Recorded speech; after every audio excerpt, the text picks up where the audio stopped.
Well, hello there, guys. My name is Theo Savrakis. Name's T.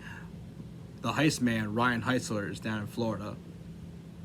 He is not currently with me tonight, but I will step in tonight on a beautiful Saturday night to tell you a little bit about a professional sport that I've watched over the last 30 years, WWF Wrestling. I am currently now watching the Attitude Era things that happened back in the early 90s, 1995 to 1998, which was called the Attitude Era. This promotion, WWF, has made my childhood so much better growing up, was because all the guys that I watched wrestling when as I was growing up as a child made professionally great as it was back then into the year 2024. I watched wrestling as a child at the age of 6. I watched it in the year 1996, the very end of 1996, going into 1997. At that time, Dwayne "The Rock" Johnson and Stone Cold Steve Austin have had electric careers throughout their illustrious time they've been professional wrestlers. I would like to tell you guys a little something about when I watched WWF wrestling back in the late 90s. So, in the last 3 weeks, I have watched years 1995, 1996, and 1997 in that span. I watched all 3 years in that span, but sometimes I've fast forwarded it, or if I skipped over something I didn't like, I watched the next show on a Monday Night Raw or a pay-per-view. So, I just wanted to tell you guys, I just currently watched years ago, the year 1996 and 1997, about a year and a half ago. When I watched 1996, the year 1996 for WWF, I watched things that I probably never would have thought to myself as a storyline or as just a regular match to that promotion. I don't know how they done things the way they did it back in 1996. The way the match happened, the way the match started, the way the match ended, the way the promos got in between them, or in the beginning of the show, or at the end of the show, or even in the middle. The match itself sometimes wasn't as great as today's wrestling is nowadays, but back in the 90s, you would have thought to yourself, man, the way they're hitting these promos, the storyline, and the match itself is out of this world. I don't know how Vince McMahon did it back in the late 90s. When we hit the end of the year 1996, going into 1997, professional wrestling was the best thing that's ever happened to my childhood, watching it back in the beginning of 1997, all the way through December that year. You had, like I said, you had great storylines, great matches, great pay-per-views, everything that happened that year. There have been matches that I've been wanting to see that year, such as Stone Cold Steve Austin versus The Rock. I wanted to see Shawn Michaels versus Stone Cold, or Shawn Michaels versus The Rock. There have been matches where I wanted to see The Undertaker versus Stone Cold Steve Austin, Undertaker versus Dwayne Johnson, The Undertaker versus Triple H. There's been matches where I've been wanting to see that match for almost a decade now. You watch those matches from back in late 1996, you will be in 1997. I'm sorry for my year mishap. 1997 was probably a great year for The Undertaker, who had amazing storylines going into that year. Especially the man, Stone Cold Steve Austin, had a great 1997 year, from going from a heel all the way to being a babyface for the last 4 years of his career. The way things happened back in 1997 was so great and set up from even when you watched the 1997 Royal Rumble. Now, when you go back and we watched the 97 Rumble, it took place in the Alamo Dome in San Antonio, Texas. 69,000 people jam-packed that Alamo Dome. And you would have thought to yourself, man, if this had been a pay-per-view that happened 20 years or 10 years later, man, they would be making so much money off of this stuff. It's not funny. When you go back and watch that 97 Rumble, you thought to yourself, man, Stone Cold Steve Austin's at the beginning of his prime. You know for a fact that he was going to definitely win the Royal Rumble, even going into there and facing 29 other competitors.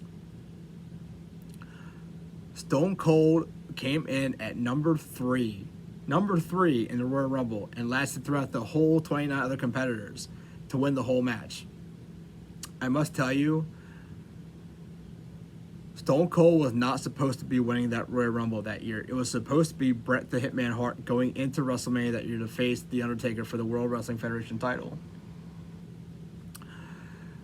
When Austin got thrown out by Bret the Hitman Hart in that Rumble, referees did not see it at all. So when Stone Cold got back in the ring after being eliminated by Bret, he got back in the ring, eliminated Undertaker and Vader at the same time, as well as Bret the Hitman Hart.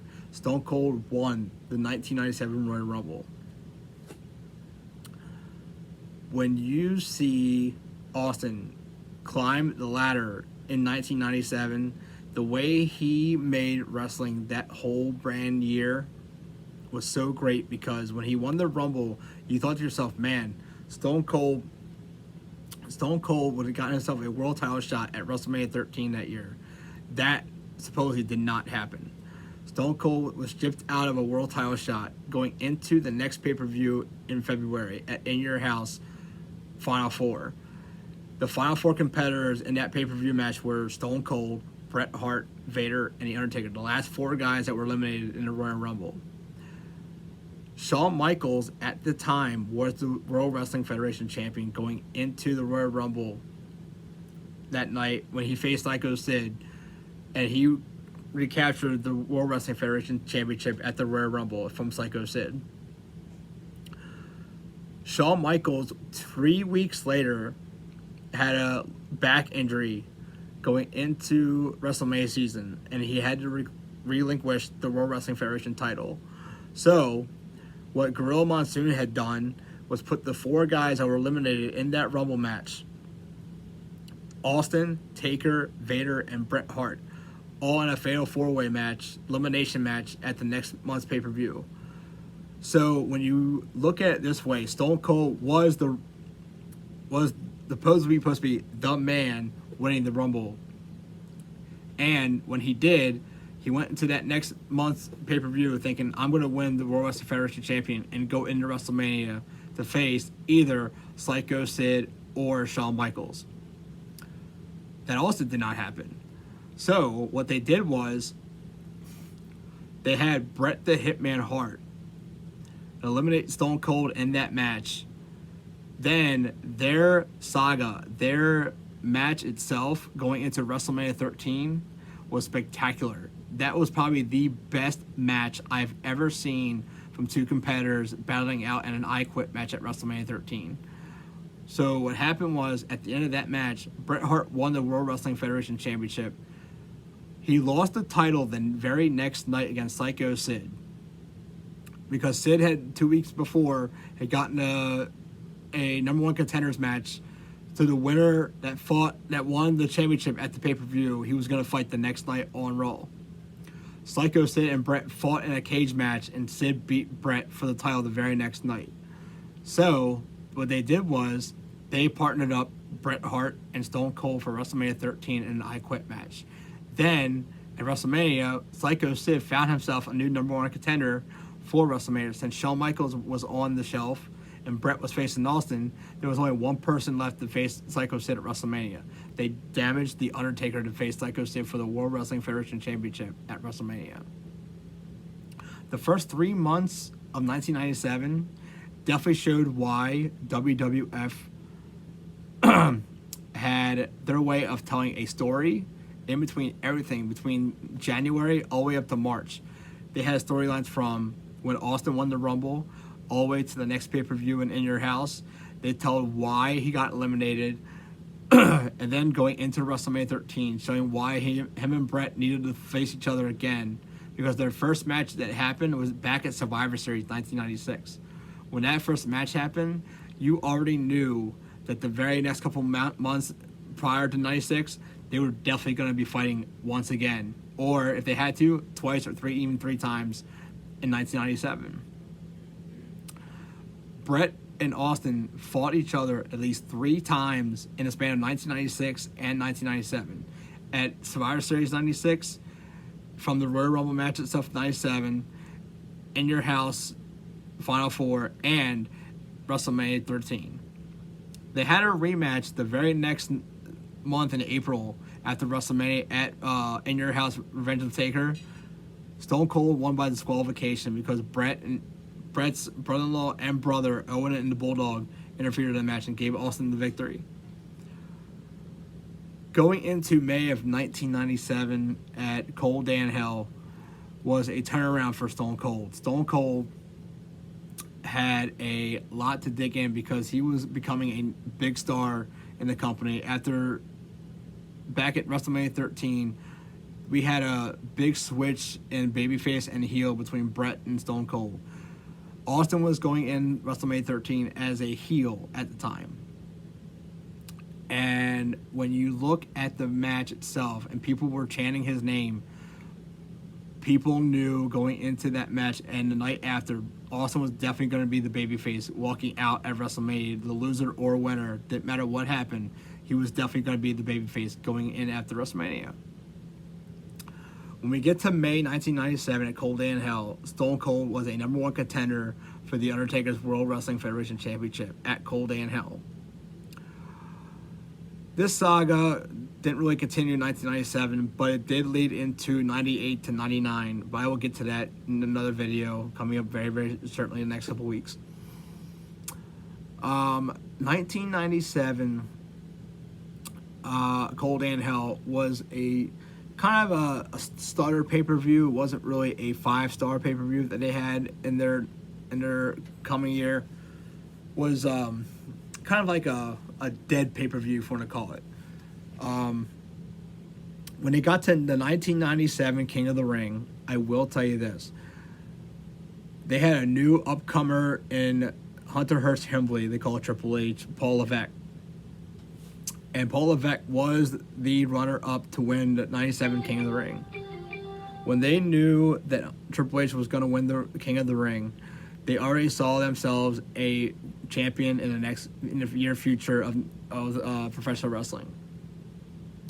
Going into that pay-per-view in June, they wanted to see how well the tournament was going to end between Mick Foley, Triple H, Ahmed Johnson, and Rocky Maivia. The 4 competitors going into that tournament knew that one of those guys would have been the new King of the Ring. We already knew in the final match we were definitely getting Hunter Hearst Helmsley and Mick Foley, Mankind at the time. Triple H had his will and powered himself out of it and won himself the 1997 King of the Ring. Going into SummerSlam, August of 1997, we witnessed a horrific tragedy in a Stone Cold Owen Hart matchup for the Intercontinental Championship. I will tell you this, it was heartbreaking to watch as Stone Cold was being picked up in a pile driver position by Owen Hart and dumped right on his head.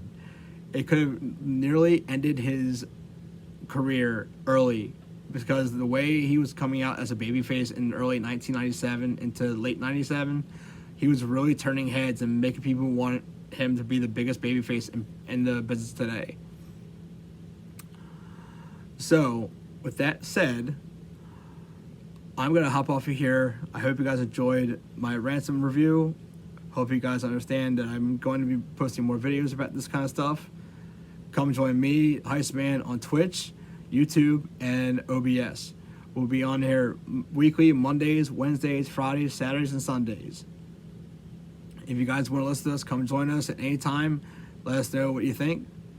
I'm Theo, T-Man. Peace out.